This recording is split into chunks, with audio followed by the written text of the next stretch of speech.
Hi everyone, thank you for taking the time to watch this video. So today we're going to be learning about being financially independent as women and the importance of being financially independent. As normal, I will be switching off my camera and sharing my screen so that we can be able to just pay attention and be able to actually see what exactly we are learning about today.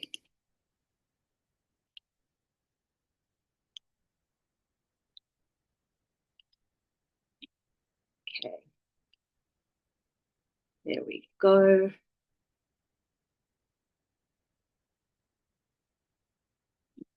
Righty. Okay, okay, and let's go. Right, empowering women through financial literacy and independence. Okay, so let's look at it. What does financial independence mean to you? I mean, to others, it could mean freedom, it could mean peace of mind, it could mean flexibility or the ability to do anything you want, right? Because with financial independence, I mean, there is some form of perks that come with it, right? Everyone has a different definition for financial independence because it means something different to each person. Okay. So let us look at why financial independence is important and how it changes lives when especially looking at women, right? Firstly, it breaks the cycles of dependence, right? Um, when women are financially independent, they will depend less on financial assistance, be it from family members, romantic partners, or even government grants, right? And it just means that women are given the opportunity or get the opportunity to then take control of their own personal finances without relying on everybody else. So it kind of breaks that cycle of dependence. Okay. The second thing would be it gives women confidence to make their own decisions, right? This is quite important, ladies, because if you think about it, I mean, when you're financially independent, you have the confidence to make better decisions, right? And unlike when you rely on other people for financial assistance, then unfortunately you have less control of those kind of decisions that are made. So I'll give you a perfect example. Let's say you are in a romantic relationship and you're not working. Your partner is working and you rely on your partner for financial assistance. So what tends to then happen is that the partner who is making the money tends to make all the financial decisions. It depends what kind of a partner you have, but what I have seen in majority of the cases always that the person who makes the money gets the opportunity to then make decisions on what that money is used for. So it's more or less that your voice is kind of silenced and you don't have a voice basically because you do not make money. So therefore you can't contribute. I mean, we see this a lot also in family members, right?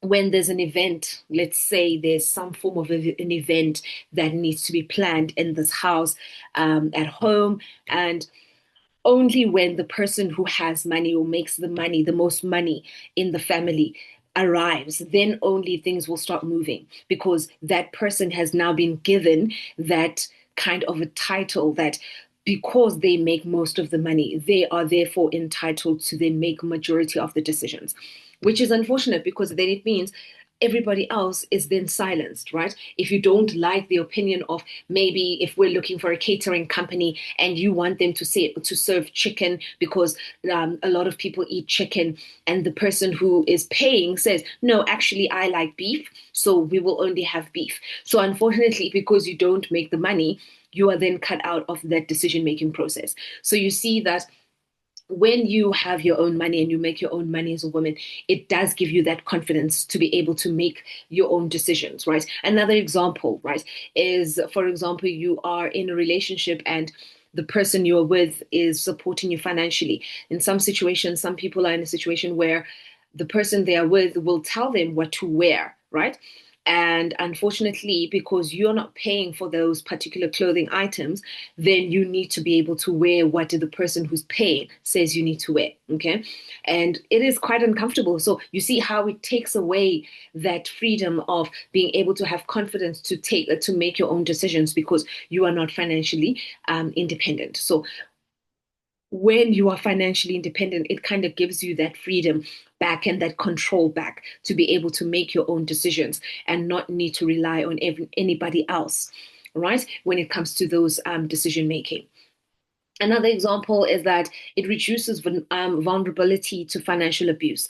I've seen this quite often with women in relationships that when they are in a relationship where the partner is supporting them financially, their partners tend to be financially abusive. And what financial abuse is, guys, basically is that a person who makes the money takes, of course, makes all the decisions, and they control you using the money. So what that looks like is, for example, a situation where, yes, you're dating someone and you probably maybe you want to maybe because you're a stay-at-home girlfriend, stay-at-home mom, stay-at-home wife, and as a result, you trying to probably you can't clean the house, for argument's sake. You can't clean the house today. You're not feeling well, right? Or you couldn't clean the house. You couldn't do any of the chores that you normally do or the cooking because you're not feeling well. And then you call your partner and say, actually, could you bring something for us to eat? I just didn't get a chance to clean the house today because I have been so tired. And the person who is making the money then says, oh, okay, so you didn't want to clean the house, or you feel that you are tired. They then provide for themselves. So if they were at work, they probably stop somewhere and eat whatever they're eating. And when they get home, they've eaten. They don't need to actually consume any food because they are full.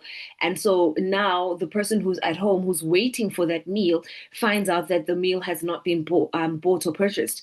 And the person who was meant to buy the meal then says, yes, I was working all day. What were you doing? Right? Another scenario is if you, for example, say to them, you want to go study because you want to better yourself, and the person does not support you to do that, because if they then support you to better yourself, then it means they are losing the control they have over you because you depend on them financially.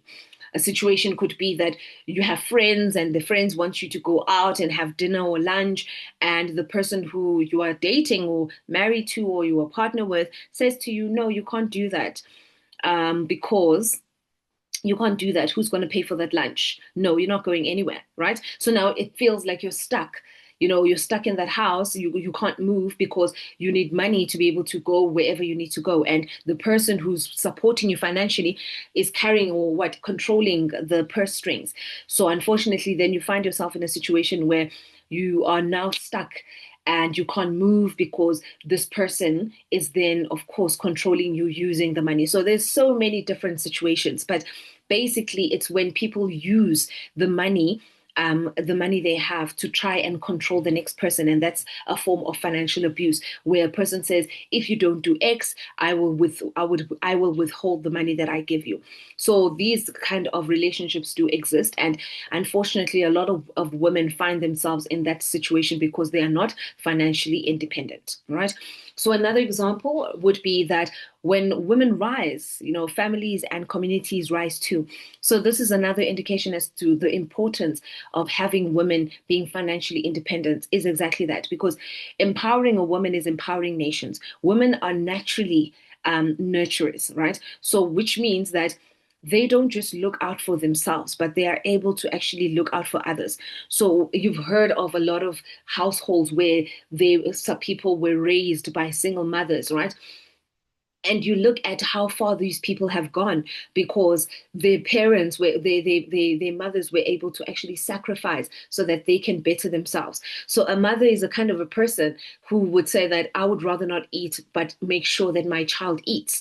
Okay, so that is normally the dynamic in terms of trying to put other people first, because that is the nurturer coming out of you. So when you empower a woman, it means that you are empowering others through that very woman, because the benefits that she has is not only going to be kept for herself, but it's going to be able to actually help others and uplift others within families and communities as at large. Okay. So unfortunately, there's shocking truths, guys. I mean, in SA, women earn 23 to 35% less than men, which are doing the same job. So basically, which means that if you're a consultant and you're working with another male who's a consultant, you're doing the exact same job. Chances are your male counterpart is earning more money than you do. And there's so many reasons for this, right? And of course, one of the reasons that used to be the number one case is that because women, excuse me, women are seen as you still need to leave work and probably go raise a family. You've got a child, or you get pregnant and you need to take maternity leave, and that kind of actually puts you at a back foot sometimes, because then you lose out on promotions and so forth. And so then your male counterparts will then, of course, get promoted before you and so forth. And another example is that, for example, men are seen as the providers, right?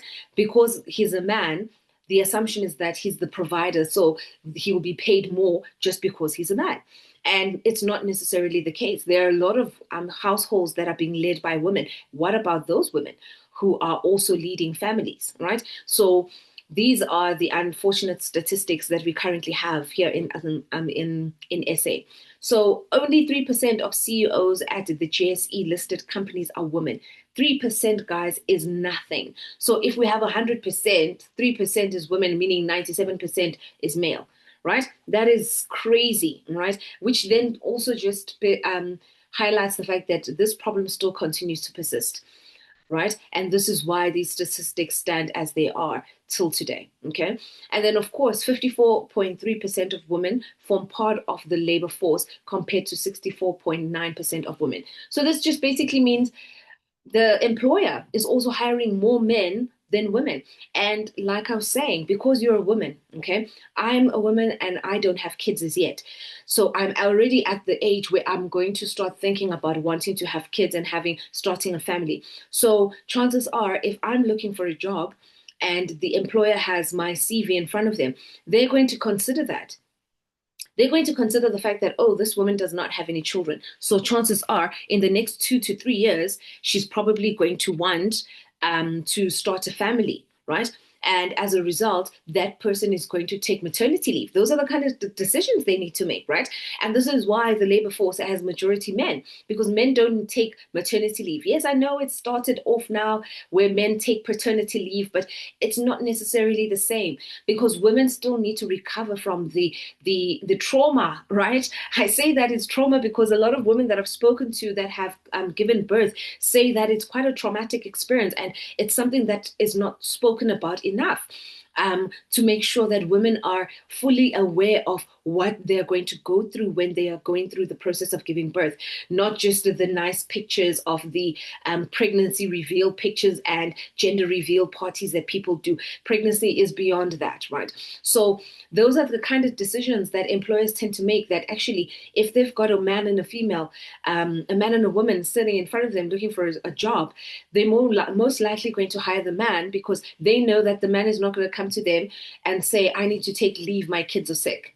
Right? How often does that happen? How often do men take the responsibility of looking after their children when they're sick? It's normally a responsibility that falls onto the mum, right? And so for that very reason, this is why these women are hired or form part of the labor force in comparison of men, because there's so many other responsibilities that women need to carry that is outside of their work. So when you are looking for a job, you find that sometimes your employer would ask those questions. Are you a mom? And yes, they're not allowed to, but they do have sneaky ways to try and ask those questions to try and gauge where you are in terms of your life cycle.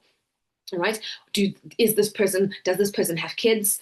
How old are these kids? Are these kids going to be getting sick and having flu and this and that? Are you needing to leave work early because you need to fetch your kids from school? You need to drop them off at the doctor's, right? So those are all the kind of questions that the employer actually thinks about. Or poses to themselves when they're looking at a woman and trying to hire a woman. And in most cases, they would then rather just hire a man. Right? And this is the reason why we have such a low rate of CEOs as women in JSE listed companies, right? Because the roles and responsibilities that women and men play in raising children is not the same. Right? The burden falls majority on women. So unfortunately, because of that, then it then means that women then, of course, they can't do both. They would then prioritize the family life, and unfortunately, the career is kind of put on pause a bit. And this is why these statistics stand as they are, right? So some of the challenges women face, of course, like I said, the gender pay gap limits earnings, which is another reason why which hinders, a woman's ability to be financially independent, is that if women are not paid the same amount of money as men doing the very same job, then we are actually in a society that puts women at a disadvantage financially, because currently you're doing the very same job as your male counterpart, but you're not earning the same amount of money, right? And then, of course, access to loans and credit is harder, right? So women represent half of credit active consumers in South Africa, but only hold 0.8 trillion out of 2.18 trillion of debt, right? 0.8 is nothing, right? It's not even 1 trillion. It's 0.8, it's not even 1 trillion of the 2.18 that is currently in debt, right? Or owed, or active credit users, right? So this also just means that access to credit is very hard for females. And one of the factors that actually cause this is the fact that there's this gender pay gap, right, which limits your earnings. And it means that if you're not earning enough, it then means you don't have the affordability to pay off debt. So no financial institution is going to touch you because your affordability is not there. It does not exist because you are stretched thin. You're not earning enough for you to be able to afford to pay off this loan, right? So it then puts women in this financial position where they can't afford to get loans from like accredited financial institutions, meaning they now need to rely on loan sharks, right? And all these dodgy financial credit providers, right? Which are not complying with the National Credit Act, which puts them even at greater harm or greater risk, okay? And cultural expectations sometimes discourage women from managing money, right? How often have you heard that? I mean, even families where decisions need to be made by males, right? If there's anything that has to do with money, it's men that need to have this conversation, not women. A perfect example is that why can't women negotiate lobola negotiations? Why is the lobola negotiation done by men, right? Why can't the mother of that child sit in when it comes to those negotiations? Why do these women need to then have to have some random uncle or the father to come in and speak on the behalf of the family and speak on the raising of this child? And maybe in some cases, some of those people were not even part of that raising process of raising that child. But because cultural expectations state and dictate that women cannot be sitting and having conversations about money. So even other men will not be respectful to this woman if she's sitting and trying to have a conversation with them about money. So these are things that still continue to happen, right? So meaning that you're not able to actually be responsible for making decisions about money just because of the cultural expectations, right? So these are some of these challenges that women face, especially when they lack financial independence, right? So what are the steps towards financial independence, right? Firstly, budgeting. Guys, I sing the song of budgeting all the time because you can never go wrong with a budget. A budget teaches you how to track your income and expenses, right? We've done 3 lessons on budgeting, breaking down different types, breaking down the budget to better understand why and when to use it, right? And when you break down your income and expenses, it kind of gives you a clear indication of where are you in your financial, in your finances, right? What does your financial stability look like? And you can only be able to measure that if you have a budget, if you know how much you earn, if you know how much you spend, right? Some people sometimes tend to be under the illusion of they earn X amount of money, but when you go through their bank statements, you then realize that actually you don't earn as much as you are spending, right? You are actually living beyond your means. So if you do a budget, this is what it will help you identify, right? And it will help you then also identify whether your budget is driven by needs versus wants. Remember, we spoke about the fact that if you are a person who has more wants than needs in your budget, you have a problem, because having more wants than needs means you spend majority of your money on things that are frivolous, right? You spend your money on things that are luxurious, that are not required for survival, right? Versus a person who spends more money on needs, which are things that are required for survival. So these are all the kind of things you're able to see and pick up if you have a budget, which you stick to and you measure on a monthly basis. Okay. Saving, right? Of course, you need to teach yourself to be able to build an emergency fund. Be the type of person who has a little pot of money saved up, right? Not under the bed, because unfortunately, what happens if the house burns down, God forbid, right?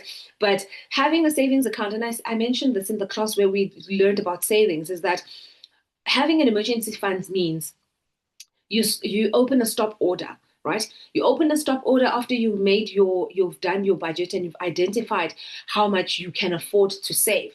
Then you open a stop order and you initiate a stop order from your primary bank, right? So let's say your primary bank is X, and you do a stop order to have the money credited from debited from X and credited into your other investment account or the savings account in another bank. And I said this because the reason a lot of people do not save here in SA is because they lack the discipline. So when you are trying to create or learn to teach yourself discipline, you need to actually put on these different stumbling blocks in front of you so that you don't touch these finances, right? And what that means is that having a investment account or savings account in a different bank than what you bank with. So if your salary gets credited at ABSA, for argument's sake, then it means you need to open that little investment account at FNB, at Capitec, at Standard Bank, at Nedbank, right? At what is it? African Bank. There's different banks that you can look at, that you can open the account outside of the primary bank. This teaches you discipline. Then the second thing I said, you need to then open a stop order, initiate a stop order that will take the money from your primary account into that little investment account. So if you afford 500 Rand a month, you do a stop order of 500 Rand automatically. This also helps you ensure that there's discipline. You don't need to do the manual transfer every single month, because what tends to happen, you run out of milk. You need to pay an additional amount on fuel because you've driven somewhere that you did not budget for. Your kid needs something for you to buy for school. So now you tend to think, okay, I can't transfer this 500 Rand this month because of this problem. So if you have a stop order, it prevents you from having those kind of situations, right? And then it teaches you a bit of discipline. Then I said, do not have access to that account. So that means don't have internet banking, right? Access into that account, because the minute you see the money, then you're going to want to use the money, right? I don't know. It's just the psychology of things. It's so funny because when you know there's money there, it's like things just pop up for you to use the money. So for those things to not pop up, then rather not see the balance of that account, right? And only access that account if there's an emergency, okay? Because it is an emergency. It's an emergency fund. All right. Investing teaches you, of course, to grow your money, right? So growing your money over time, of course, there's interest that is involved in that. And remember, wherever there's risk, there's returns. And yes, there might be good returns, but you must not forget about the risk. And this is why I said, when people think about investing, look at the size of your pocket, right? Because that will also give you an indication of what type of risk should you be taking as an individual at that point in time. All right. Then debt management. You need to be able to manage your debt as an individual. So even if you are working towards your financial independence, if you are earning money and you find that you don't have enough money to save, chances are you're spending too much money on expenses. And so it means that you need to start looking at, how can I better manage my debt as an individual, right? Staying away from harmful loans or loan sharks, right? Because those have very high interest rates, which then you find yourself stuck in this cycle of debt because you can't get out of it since the interest rates are so high. So these are just the basic steps that I think can help you move you towards financial independence as a woman, right? And then, of course, what financial literacy can do for you. Okay, firstly, I mean, as a single mom, saving for her child's education, let's look at these kind of scenarios, right? So, having the knowledge of being able to budget, having the knowledge of being able to save, having the knowledge of being able to invest, having the knowledge to be able to reduce your debt and manage your debt, it then means that you make better financial decisions as an individual. Being it you are a single mom and you're saving for your child's education, having that knowledge and that skill then allows you to be able to make the right decisions so that you can achieve this specific goal of saving for your child's future, right? You're a young graduate avoiding debt by while job hunting, right? Because there's so many expenses that pop up whilst you're job hunting, guys. You need to pay for the printing of the CV, and you need to get clothes to wear for you to be able to go to these particular interviews. But if you have the financial literacy skills and tools, they help you learn how to avoid, debt traps while you are still in the process of job hunting. Because, I mean, look at it from this point of view. Imagine accumulating debt while still job hunting. What happens when you get the job, right? Then you find yourself in a situation where you are becoming over indebted just because you were making poor financial decisions at that point in time, right? So, another one, a woman who wants to start her own business.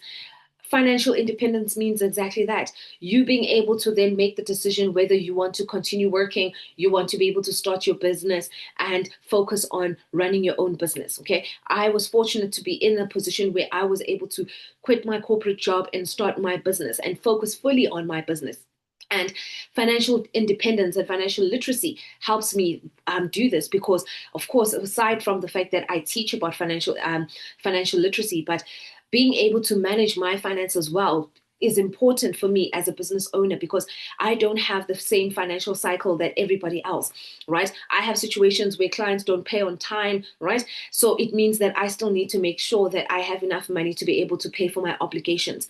So I need to be able to be wise in terms of my spending habits and how I manage my finances. And this is what I learned when it comes to financial literacy and using the 4 steps, which is, of course, your budgeting, your saving, your investing, and debt management. It helps me make good financial decisions. So this is why it is important to make sure that you equip yourself with the skills and the knowledge to better manage your finances as a woman so that you make sure that financial independence is your power and the tool to make sure that you start living a better life.